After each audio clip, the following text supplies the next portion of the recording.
రోజు అంటే ఆఫీస్కి చాలా రోజుల నుంచి చాలా మంది బాధితులు వస్తూ ఉంటారు. వాళ్ళ కష్టాలు వాళ్ళు చెప్తూ ఉంటారు.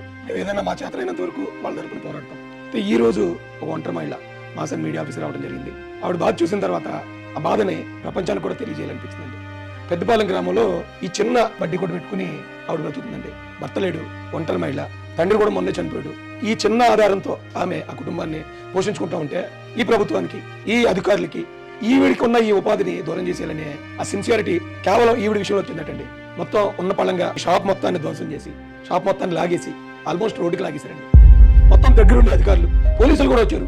ప్రతిపాడు ఎంఆర్ఓ గారు కూడా దగ్గరుండి ఏం చేసిందని సాక్షాత్తు మండల మ్యాజిస్ట్రేట్ వచ్చి ఒక ఒంటరి మహిళకున్న ఉపాధిని లాగేసాడు. నాకు అర్థం కాలేదు. ఏమంటే అలాంటి అమాయకుల్ని, ఒంటరి మహిళని కనీస ఆ జాలి కూడా లేకుండా ఎలా సార్ లాగేయగలిగారు? నాన్న పెట్టారండి. నా బ్రతుకు బాగోలేదని. నాకు భర్త కూడా లేడండి, పిల్లలు కూడా లేరు. ఆ కొట్టు మీద బతుకుతున్నాను. అదే ఆధారం. నాకు ఎవరు కూడా లేరు. నేను ఎంతో మంది దగ్గర తిరిగాను, ఎవరు నాకు న్యాయం చేయలేదు. పోలీసు కూడా కంప్లైంట్ ఇస్తే వాళ్ళు కూడా నన్ను ఎవరు పట్టించుకోలేదండి. పోలీస్ స్టేషన్కి వెళ్ళాను, పెద్దల దగ్గరికి వెళ్ళాను, ఎవరు కూడా నాకు న్యాయం చేయలేదండి. ఎవరు కూడా చేస్తామని కూడా ఎవరు చెప్పలేదండి. అక్కడే వండుకొని తిన్నాం. తిని గ్లాస్ కానీ తాగి గ్లాస్ కానీ తిని కంచం కూడా లేకుండా చేస్తారండి. ఏమీ లేదు నాకు. అయితే మన వంతుగా మాసన్ మీడియా నుంచి నా అక్క నా చెల్లు అనుకుని నేను మాసన్ మీడియా నుంచి ఒక 5,000 రూపాయలు ఆవిడికి, అంటే ఆవిడకి ఏం ఉపయోగపడవు, ఆవిడ వద్దంటుంది, అయినా కూడా అది మన బాధ్యత. మన సాటి మనిషి ఈరోజు ఇంత కష్టంలో ఉంది. అమ్మెల్లండి, ఇది ఒక అన్నగా ఇస్తున్నాను, తమ్ముడికి ఇస్తున్నాను. నీకు ఇంకా ఇప్పుడు చూసావు, అస్సలు ఏడవద్దు. మాసన్ మీడియా నుంచి నీకు కొన్ని వందల మంది అన్నల తమ్ముళ్ళు వస్తారు. ఎవరు బాధపడకండి.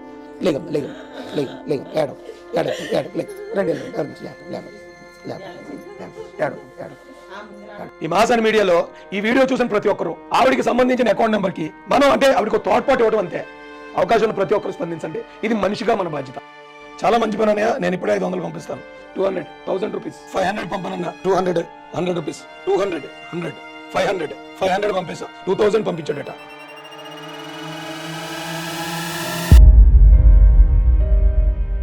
అంత ఆశ్చర్యం, అంత గోరు నేర్చిన మన అక్కకి మాసన్ మీడియాలో ఎంతో మంది ముందుకు వచ్చి సహాయం చేయడం ద్వారా ఈ రోజుకి, ఇప్పుడు ఈ సమయానికి, అంటే 24 గంటల్లో 4,30,000 రూపాయలు ఆమె అకౌంట్ లో పడినాయి. చిన్న చిన్న అమౌంట్లు, 100, 200, 300, 1000, 2000 ఇలా చిన్న చిన్న అమౌంట్లు మనందరూ ఒక వ్యక్తి కష్టాన్ని, సాటి వ్యక్తి కష్టాన్ని చూసి ఆమె అకౌంట్ లో వేయడం ద్వారా 4,30,000 రూపాయలు వచ్చింది. కాబట్టి ఆమె కష్టం ఆమె ఏడుస్తూ మన ఆఫీస్కి వచ్చిన ఆమె గంటలో 1,20,000 అయింది. అయినా 1 lakh మళ్ళీ క్లాస్ కొట్టండి సార్. ఆ 1,20,000కే ఆమె కష్టం తీరిపోయి ఏడుస్తూ కుమిలిపోతూ మనసంతా భారంగా వచ్చిన మన సోదరి నవ్వుతూ వెళ్ళింది ఇక్కడి నుంచి. అసలు ఇలా ఓల్గోలు సాయం చేసుకుంటే ఈ భారతదేశంలో కష్టం అనే మాటే ఉండదండి.